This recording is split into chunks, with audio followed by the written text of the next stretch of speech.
Satu perikop, satu hari. Mari kembali lagi kita akan bersama-sama membaca firman Tuhan pada saat ini. Dan bacaan kita terdapat di dalam Injil Matius pasal yang ke-10, ayat 34 sampai ayat yang ke-42. Injil Matius pasal 10, ayat yang ke-34 sampai ayat yang ke-42. Mari kita akan membaca bagian firman Tuhan ini bersama-sama. Yesus membawa pemisahan bagaimana mengikut Yesus. Jangan kamu menyangka bahwa aku datang untuk membawa damai di atas bumi. Aku datang bukan untuk membawa damai, melainkan pedang.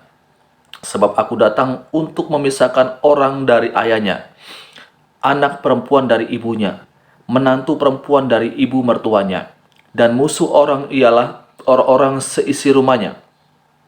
Barang siapa mengasihi bapa atau ibunya lebih daripadaku, ia tidak layak bagiku. Dan barang siapa mengasihi anaknya laki-laki atau perempuan lebih daripadaku, ia tidak layak bagiku.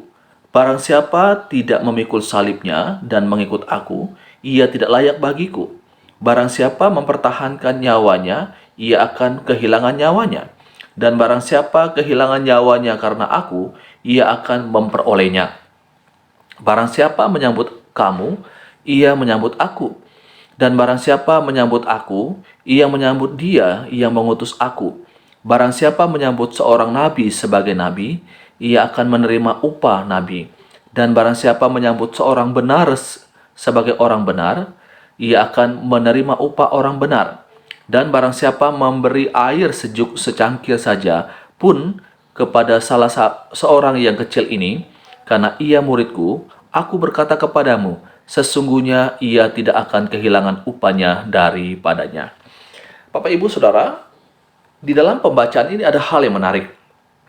Di dalam ayat yang ke-34, Yesus berkata di sana, "Jangan kamu menyangka bahwa aku datang untuk membawa damai di atas bumi." Nah, bukankah kita tahu bahwa Yesus itu adalah kita kenal dengan Raja Damai? Datang ke dalam dunia ini membawa damai. Tetapi mengapa Yesus kemudian katakan di dalam perikop ini bahwa dia bukan datang bawa damai? Justru ia datang membawa pedang, memisahkan orang dari ayahnya, anak perempuan dari ibunya, menantu perempuan dari ibu mertuanya. Apa maksud daripada perkataan Yesus di dalam teks ini? Nah, Bapak Ibu Saudara, ketika Yesus katakan bahwa aku datang untuk bukan datang membawa damai, tapi membawa pedang, maksudnya di sini adalah, Bapak Ibu, saya memberikan contoh seperti ini untuk memudahkan kita memahaminya. Jika di dalam satu keluarga atau dalam satu kelompok orang yang belum percaya kepada Yesus, kemudian Injil diberitakan kepada mereka. Nah, ketika Injil diberitakan di dalam keluarga ini atau dalam satu kelompok ini, ada sebagian yang menerima Yesus, ada sebagian yang tidak. Nah, sebagian yang tidak menerima Yesus ini, Bapak Ibu, pasti akan melakukan pertentangan. Pasti akan mulai menjauhi orang-orang yang percaya kepada Yesus ini. Mulai kemudian tidak lagi suka kepada mereka karena berbeda kepercayaan.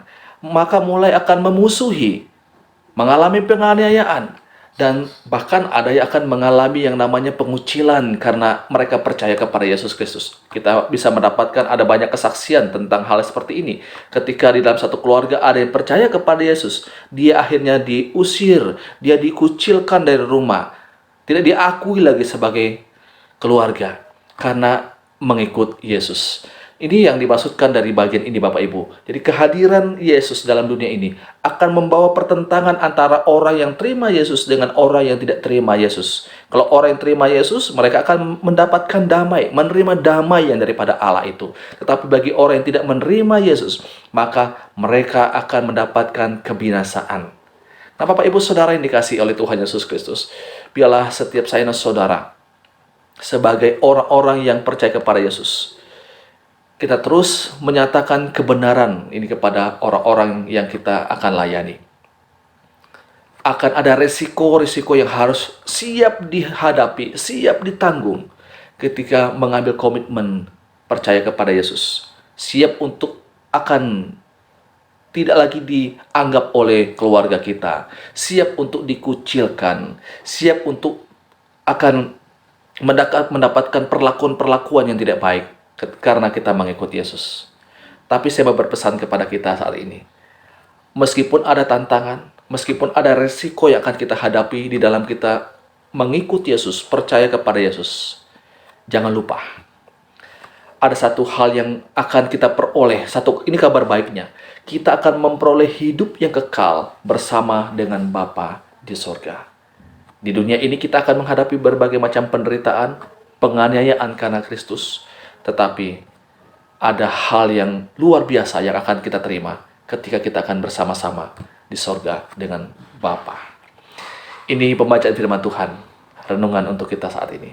Tuhan Yesus terus menolong, memampukan kita untuk tetap hidup di dalam kekudusannya, terus menyampaikan berita Injil kepada orang-orang yang belum percaya kepada Tuhan. Amin.